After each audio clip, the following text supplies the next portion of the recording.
All right, I want to spend class today kind of wrapping up our discussion of agriculture just with um, a couple more points about food production trends and potential margins for substituting different kinds of perhaps less resource intensive foods for more resource intensive foods as population grows and as land and water perhaps become stressed and become relatively scarce. We kind of finished up last class talking about this battle between arable land per person, which is falling, which implies that there's less capacity to produce food. That's on the one side, and the other side is the fact that we have the arable land that's actually required to be able to produce a given amount of food is also falling, meaning that we're getting more efficient and we're actually able to get more and more out of the land that we have. The shrinking amount of arable land per person is able to produce more and more. And the net effect of that right now, has been that there's increasing per capita food production. We have 1961 where the population of the globe was about 3 billion people. We have 2011 after which we've added about 4 billion people. And at the same time as that's occurred, we have, despite having 4 billion extra people, we have more food. We have the capacity to produce more food per person in 2011 with 7 billion people compared to what we had, the capacity we had in 1961 when we only had 3 billion people. So far we have these two forces. This falling arable land per person is falling for all these different continents: North America, Central Asia, Sub-Saharan Africa, South Asia, East Asia, and the Pacific. This gray line is the world as a whole. So the world as a whole is having less arable land per person. But as I just mentioned, despite that scarcity of land relative to the amount of people that are on the planet, we're getting more out of the land. We're having more capacity to produce food on that shrinking land. So this was if one indicates our production that we could get out of a unit of land in 1961, right now we're at about 0.3. So we only need about 30% of the land.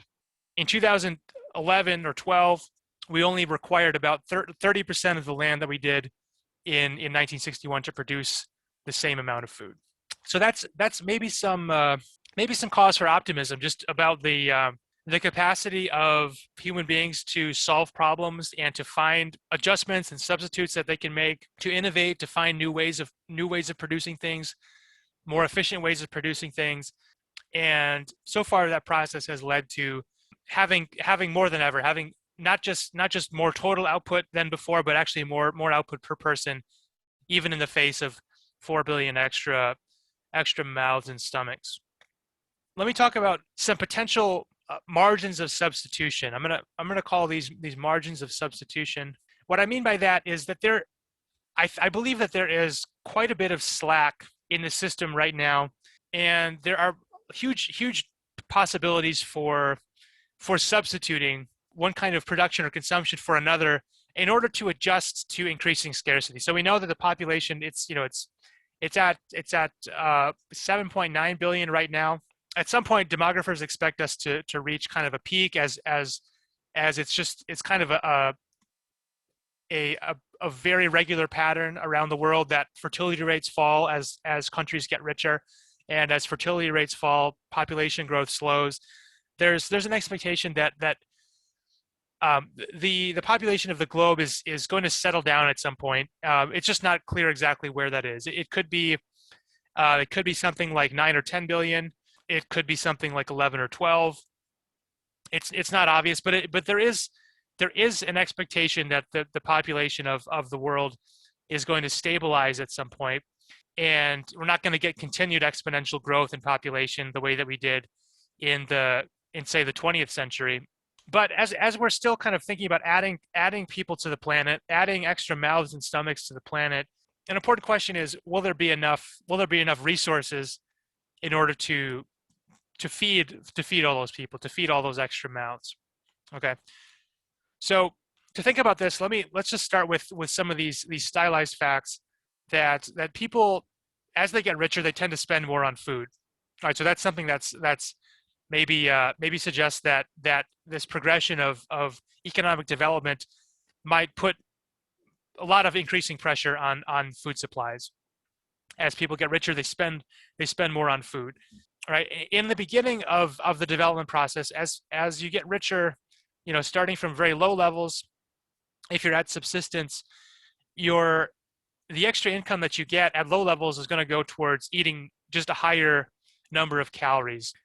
As you get higher levels of income, though, you don't just continue eating more and more food. At a certain point, you get full, and you don't want to eat a higher quantity of food. What you rather would have is a higher quality of food. So eventually, that's what happens for people as they get richer, and this is a pattern that's been observed for the United States and as well as for emerging economies that are also on a positive development trajectory. Their meat consumption is also going up. It's just the case that people want to eat more meat as they get richer. Okay, so that's happening. First, there's more calories. Then there's a substitution away just from pure calories towards better tasting food, more protein, other kinds of nutrients that you want in your diet, which are more expensive. So this thing that people are going to want more and more of as they get richer, is extremely resource intensive. In fact, more than half, almost 3/4 of the grain that's produced in the United States doesn't go towards feeding people. People don't eat that grain. It's livestock that eat the grain, right? So there's one channel. You can imagine there's one channel here where you could have grain, and maybe you could either feed that to people.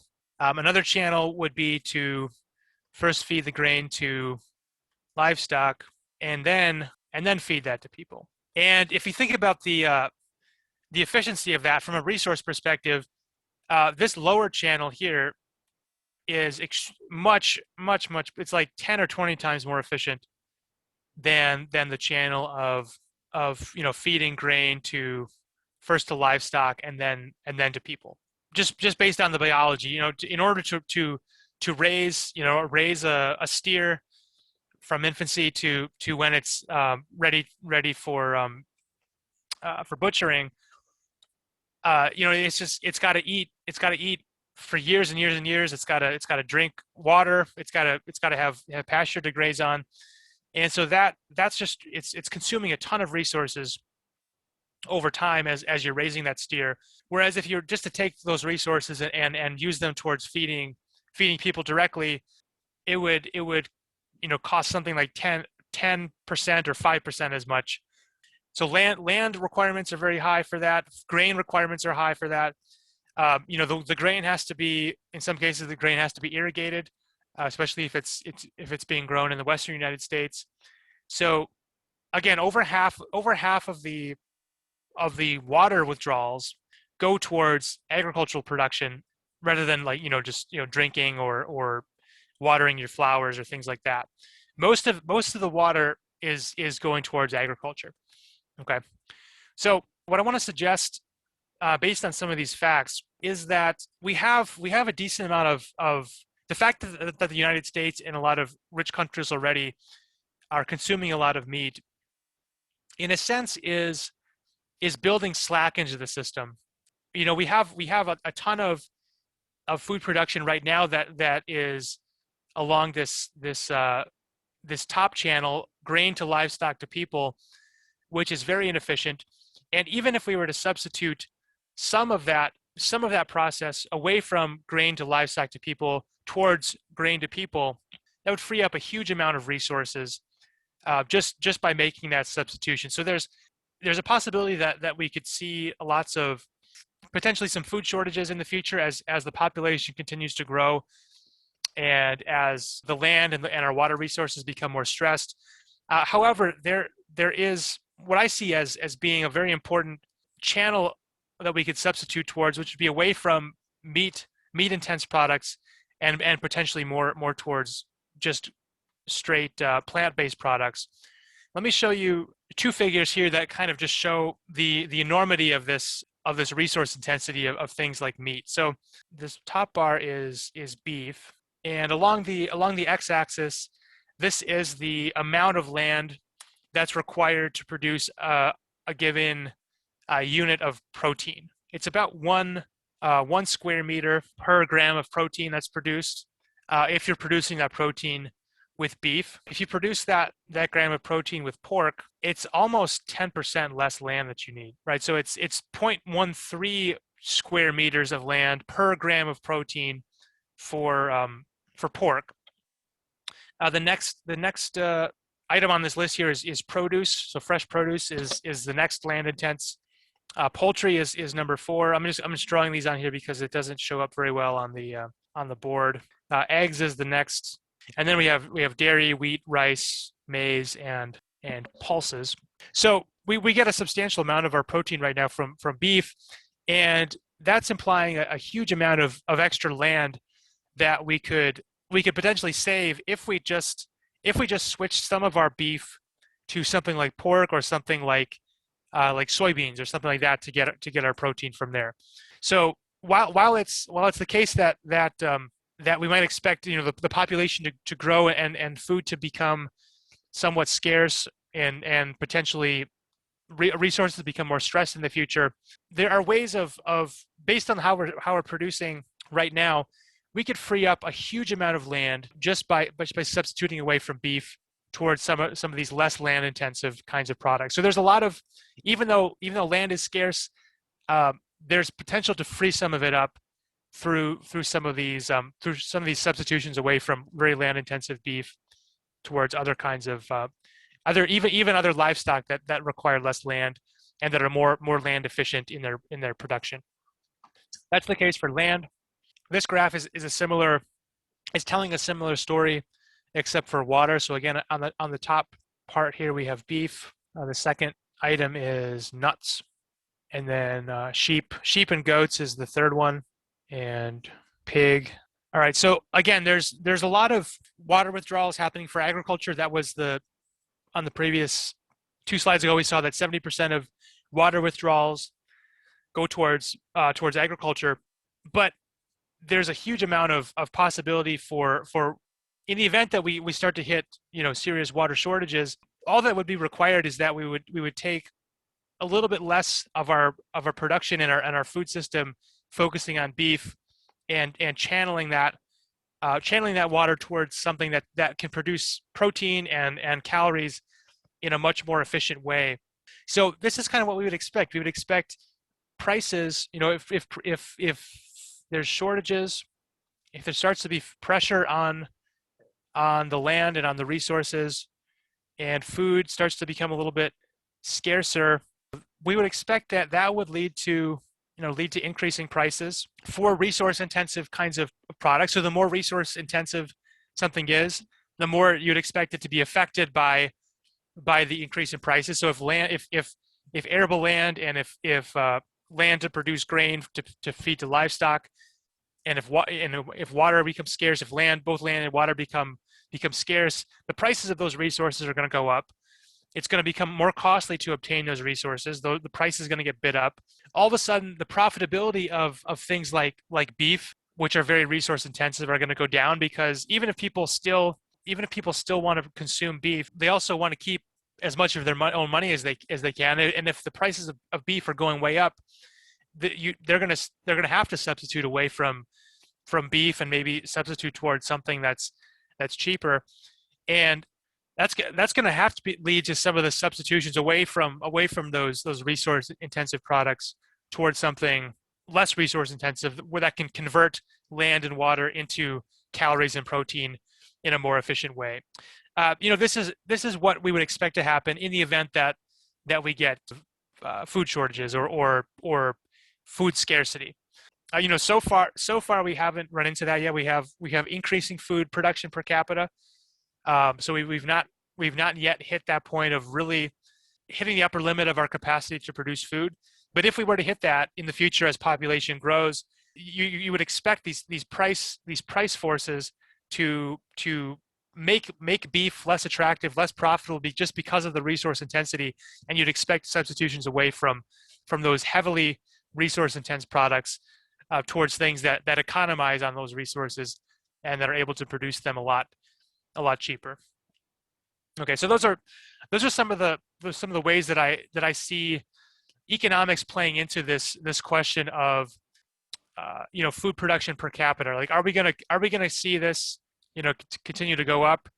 And I think economics tells us that if this were to, for example, if this were to start to fall, what we would see happen would be, prices go up, and we would see substitutions away from heavily resource intense products towards things that are able to convert land and water and fertilizer into food and protein a lot more efficiently than some of the ways that we're doing it now. So it's almost like there's a lot of slack in the system right now, where there's a lot of very resource intense, very inefficient ways of getting protein and calories, which we could substitute away from in the event that food starts to get more scarce. Let me kind of transition now into the next part of class. So we remember Bob Solow. This is a friend of the show, Bob Solow. We had seen an article from him on an economic perspective on sustainability. He had argued back in week 2 about the fact that we have a moral obligation to the future in some way, but we don't necessarily know what the future capacities of these people are going to be, and we don't know exactly what kinds of things they're going to want. And his argument was that the best that we can do under those conditions of uncertainty is to try to ensure that the future people that we're talking about here have at least the capacity to be as well off as we are, or better off than we are. And we want to leave them not necessarily any particular resource, but a portfolio of resources. Some of it might be just knowledge, which allows them to kind of pick for themselves and produce for themselves the kind of things that they would want to have. That was kind of what we heard from Bob Solow back in week 2. He's got us another I think helpful article on this topic, which I didn't post on Moodle yet, but I'm going to do that soon.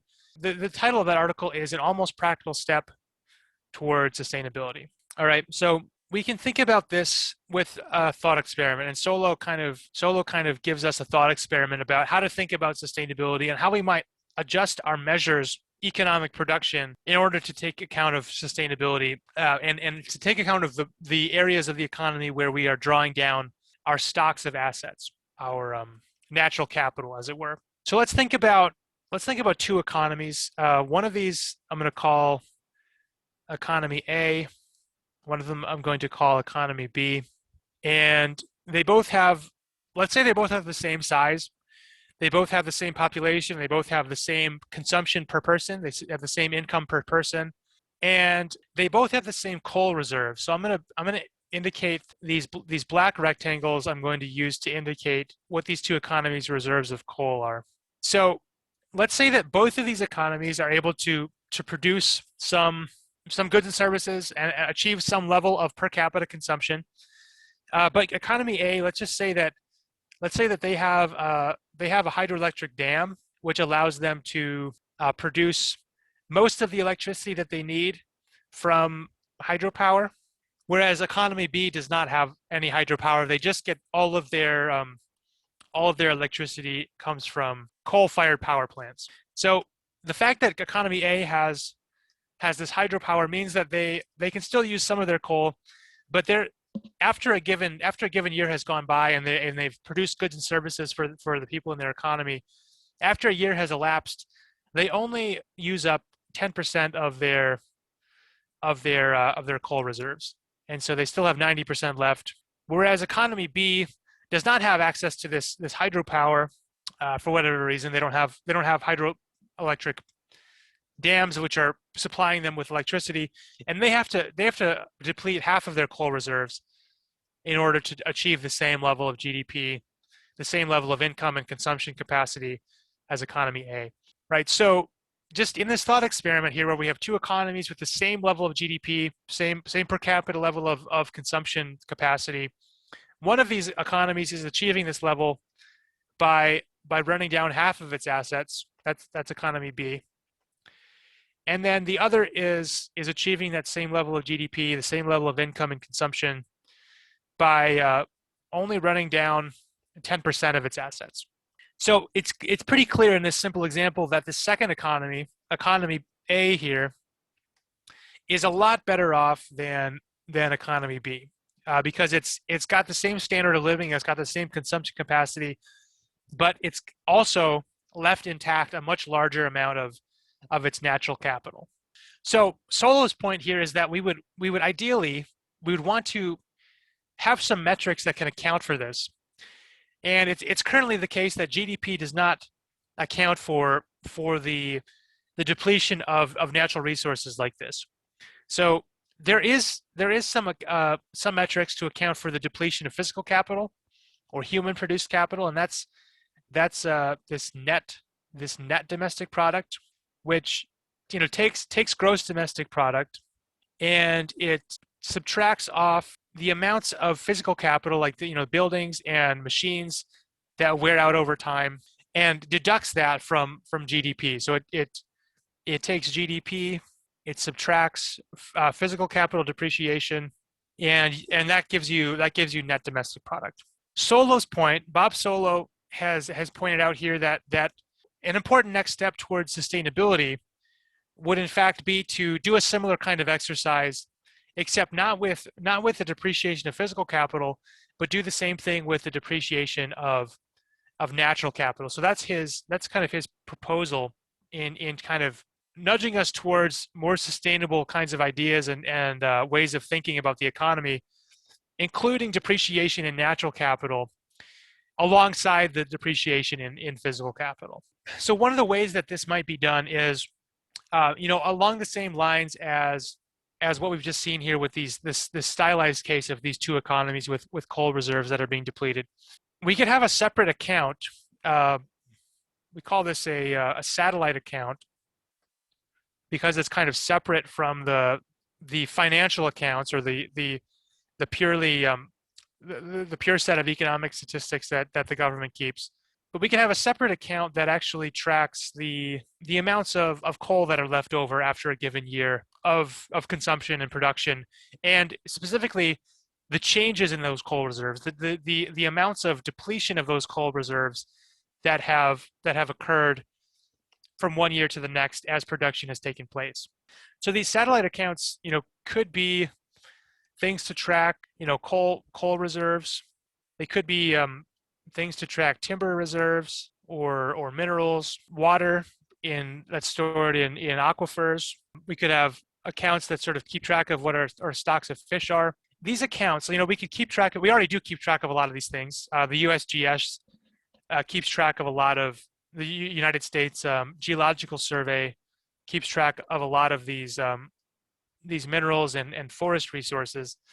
But we can expand this to a lot of different areas of the economy, a lot of different places where we draw upon the environment to get our production from, and we can construct accounts that show how these stocks are drawn down year after year, or maybe how they're built up in terms of new discoveries of these resources. So you can have fluctuations over time, and the total well-being in the economy. Again, just to go back to this stylized case, if you just looked at GDP, you could say that both of these economies are just as well off because they have the same GDP, they have the same capacity to consume in both of those years.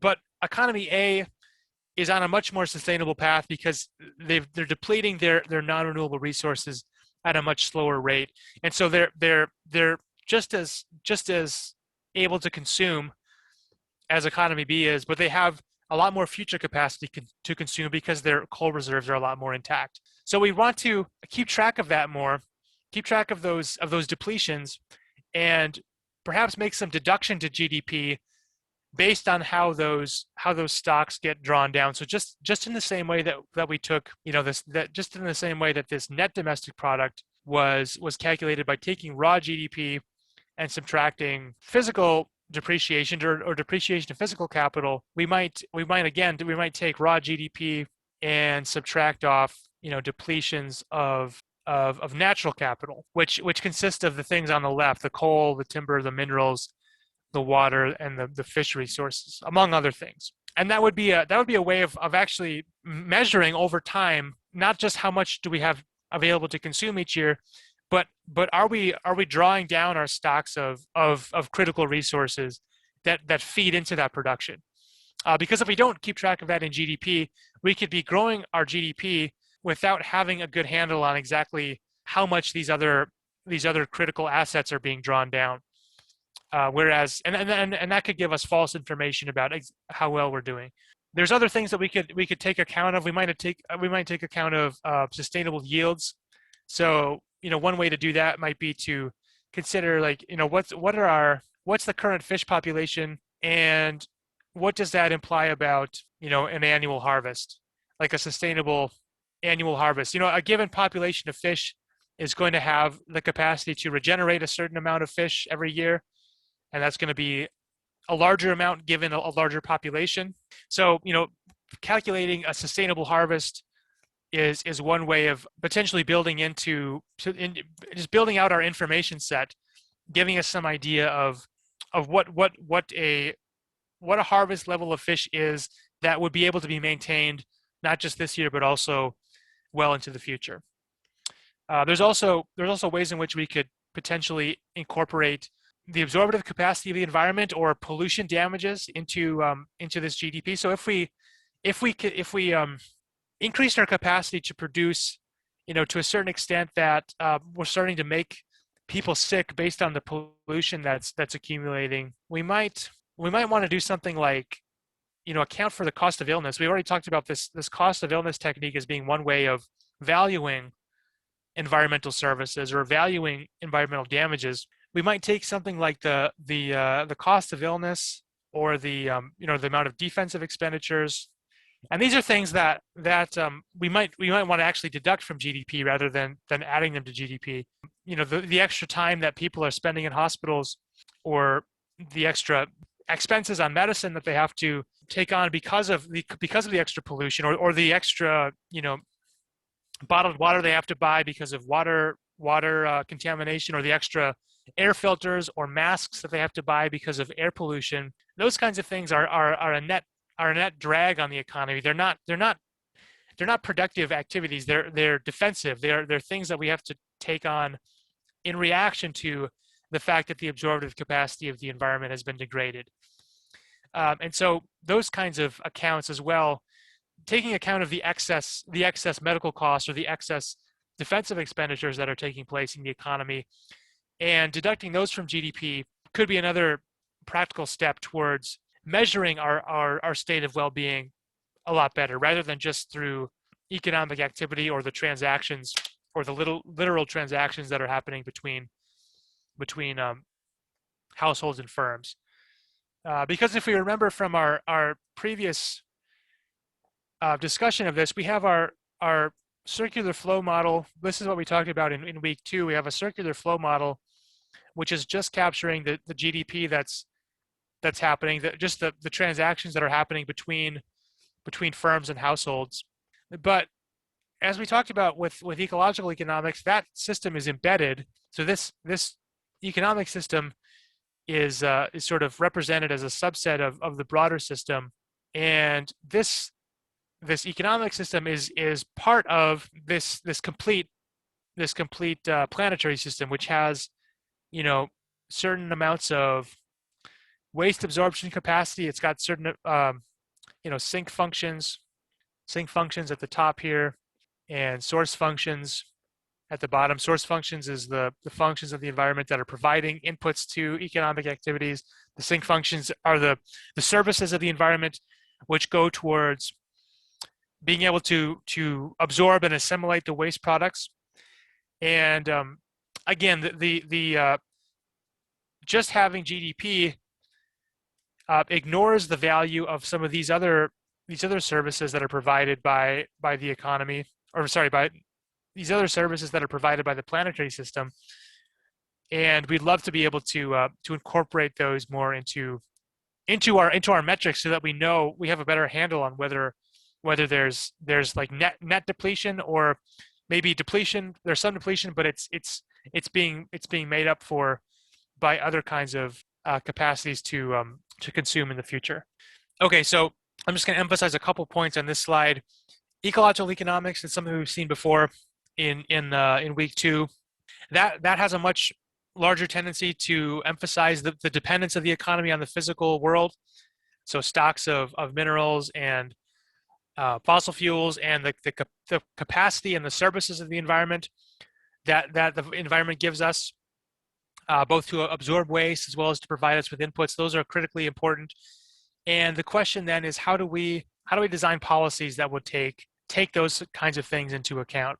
So whereas the designing metrics for incorporating those factors is kind of a macroeconomic approach because it's accounting for on a macro level where those resource stocks actually stand, and it could give us information about how to preserve those better. Actually preserving them, one way to do that would be to implement what's called a program for payments for ecosystem services. So in a timber market, a forest owner is only seeing signals about the value of their timber as a commodity, as a raw input going towards increasing the amount of furniture or lumber in the economy. Those sorts of timber products, those wood products. If there's only a market for timber, the physical wood, then the forest owner is going to be a lot more likely to ignore the ecosystem services that are associated with his forest, and a lot more likely to cut down his forest and just sell it into the market that he can see, just through the channels that are directly visible to him. Right? But if we could actually design a system where there's a secondary market, a different market than just timber, but there's a market for the carbon sequestration benefits or the habitat benefits of those trees. In that case, the farmer is going, or the forest owner is going to be a lot more likely to account for those values and a lot more likely to preserve those resources in order to get those values. There's sort of four things that a good payment for ecosystem services system will have.